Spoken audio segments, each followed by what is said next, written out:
That's what I think makes the show so unique and so much fun to watch, but also to write and produce, because we are just trying to keep this in crazy tower together as we're building the season, and to try to keep one step ahead of the audience the whole time.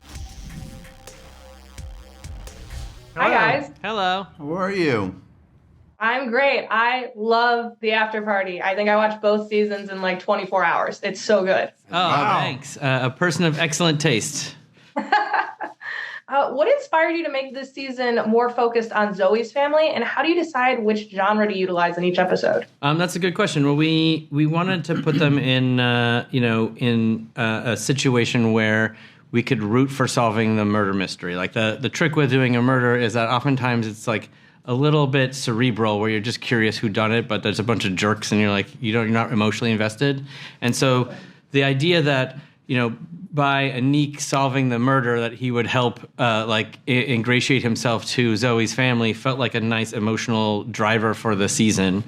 And then when you're putting the story together and you're developing these characters and what their secrets are and what their relationships are, you're also sort of thinking about like, well, how would they tell their story? What genre would their mind movie be? And you're trying to fit a genre to the character that you've developed. But then once you've picked that genre, then you can sort of, augment their character more in that direction. So it's a bit of a chicken and egg thing where like, you might go down one path and think, oh, this character could be this. But then when you realize, oh, Grace should be Jane Austen, well, how can we make her sort of feel even more that way once you figure it out? I love it. And then Phil and Chris, I love how this shifts perspectives in every episode. And it kind of reminds me of Spider-Verse, where we get to see the different origins told by each character.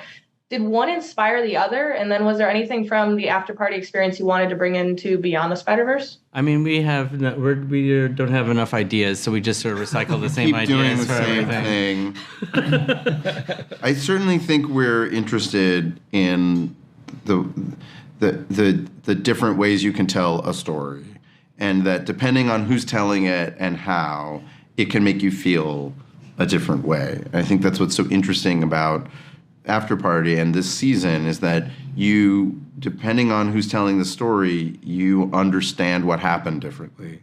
And it's a way of getting you subjectively into the heads of the characters and just to like get closer to those people and their relationship.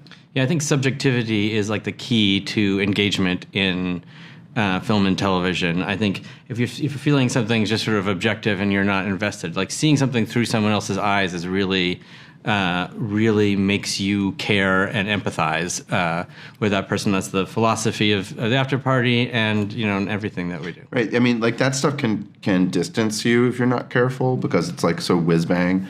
But our objective is always to get you closer to the people, understand them better. And Anthony, what about the Afterparty's unique storytelling excited you, and what were you hoping to bring into the second season? I think that it's such a Jenga tower of not only is it a murder mystery, not only is it a comedy, not only is it Rashomon style where you're seeing the same scene from different points of view over and over again, but also there's a genre element.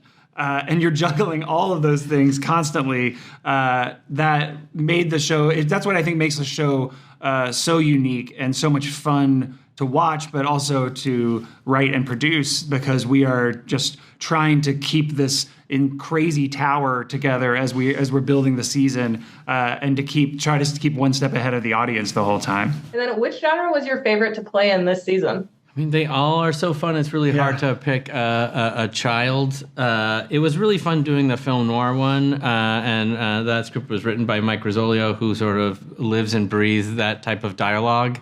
And having Paul Walter Hauser deliver it was a real treat, and being able to set up shots in the way that other movies that have inspired us was super fun. But they're all so fun.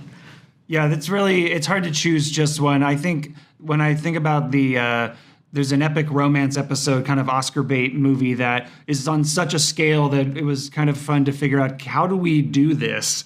And then Peter Atencio, who directed that episode, did such a masterful job, and the cast in it, John, Vivian, and Ken, are so wonderful at finding the comedy and the pathos and the tension in all of that episode, that I feel like that one was pretty fun to attempt. I enjoyed the snap zooms in the soap opera. But pretty snap zoom crazy. There was no amount of snap zooms that were enough for me. The cast was having a good time that night, I will tell you. And she hasn't seen the soap opera yet. Oh, that's right. Because that's in the Oh, that's in the finale. Oh, More to come. Spoiler. More to come. Oh, wow. Thank you so much for taking the time to talk to me. Like I said, I love the after party. I can't wait for more people to see it, and I really want a season 3. Yeah, so do we. Hopefully, Make it so. Hopefully, the writer's strike. If you could call the AMPTP and tell them to come to the table, that would help us make it happen. Really, One way to make it sure it happens is to watch season 2 on Apple TV Plus.